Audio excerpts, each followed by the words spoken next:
한 남성이 랜덤 채팅에서 여성 행세를 하며 다른 남성과 자신을 강간해달라는 이른바 강간 상황극 대화를 했습니다. 그런데 실제 성폭행으로 이어졌습니다. 두 남성은 서로 범행에 고의가 없다고 주장하고 있습니다. 로 인사이드입니다.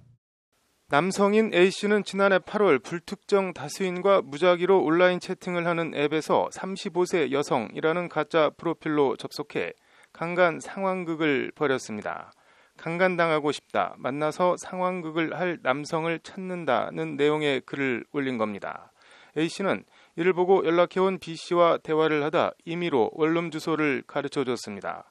그런데 B씨는 실제 A씨가 가르쳐준 원룸 주소를 찾아갔고 해당 원룸엔 여성이 살고 있었고 일이 엄청 꼬이느라 마침 친구가 오길 기다리던 이 여성이 B씨에게 문을 열어준 겁니다. 그리고 B씨는 이 여성의 목을 밀치고 원룸에 들어가 이 여성을 그대로 성폭행했습니다. 허위 강간 상황극이 실제 성폭행으로 이어진 어이없고 황당한 일이 벌어진 겁니다. 피해 여성은 A씨나 B씨와 일면식도 없는 사이였습니다. 그야말로 마른 하늘의 날벼락도 이런 날벼락이 없는 충격적인 사건입니다. 애초 허위로 강간 상황극을 유도한 A씨는 성폭력범죄의 처벌 등에 관한 법률 위반, 주거침입 강간 교사 혐의로 B씨는 주거침입 강간 혐의로 각각 기소됐습니다. 대전지법 형사 11부 김용찬 부장판사 심리로 오늘 열린 결심 공판에서 검찰은 A씨에 대해선 징역 15년을, B씨에 대해선 징역 7년을 각각 구형하며 신상공개 명령도 요청했습니다. 낯선 B씨가 아무런 말도 없이 자신의 목을 밀치고 집 안으로 끌고 들어가 강간해 피해자가 느꼈을 공포와 불안, 성적 수치심, 자괴감이 상상할 수 없을 정도로 클 것이라는 것이 검찰의 구형 사유입니다. 검찰은 그러면서 피고인들은 피해자가 이런 고통을 당할 것임을 알면서도 이를 무시하고 범행해 죄질이 나쁘다, 인간의 인격에 대한 존중이 없다고 A씨와 B씨를 강하게 질타했습니다. A씨와 B씨는 피해자에게 정말 죄송하다, 진심으로 사죄한다면서도 강간 교사나 강간 범행 자체는 성립하지 않는다고 부인했습니다.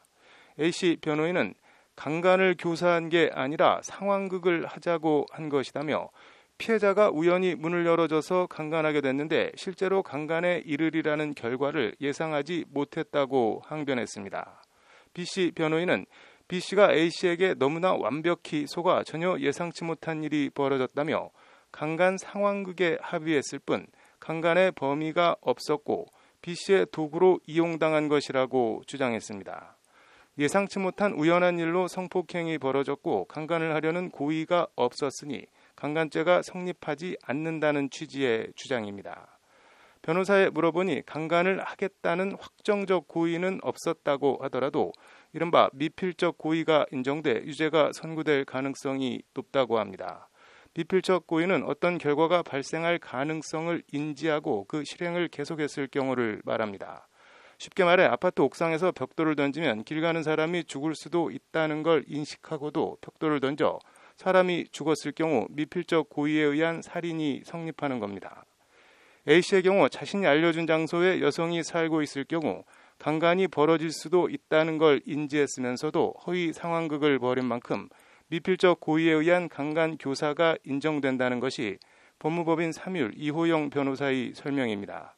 이호영 변호사는 또 B씨의 경우도 여성의 저항 정도나 분위기, 본인이 원한 상황극이라면 즐기거나 좋아하는 기색이 있을 텐데 그런 점이 전혀 없는데도 계속 강간을 밀어붙인 만큼 미필적 고의가 인정될 가능성이 높다고 말했습니다. 한마디로 이게 상황극이 아닐 수도 있다는 점을 인지한 상태에서도 강간을 했다면 미필적 고의에 의한 강간이 성립한다는 겁니다. A씨와 B씨에 대한 선고 공판은 다음 달 4일 오후 2시 열립니다. 법원이 강간 교사나 강간 유무죄를 어떻게 판단할지, 유죄라면 형량은 얼마나 선고할지 지켜봐야 할 것 같습니다. 로 인사이드입니다.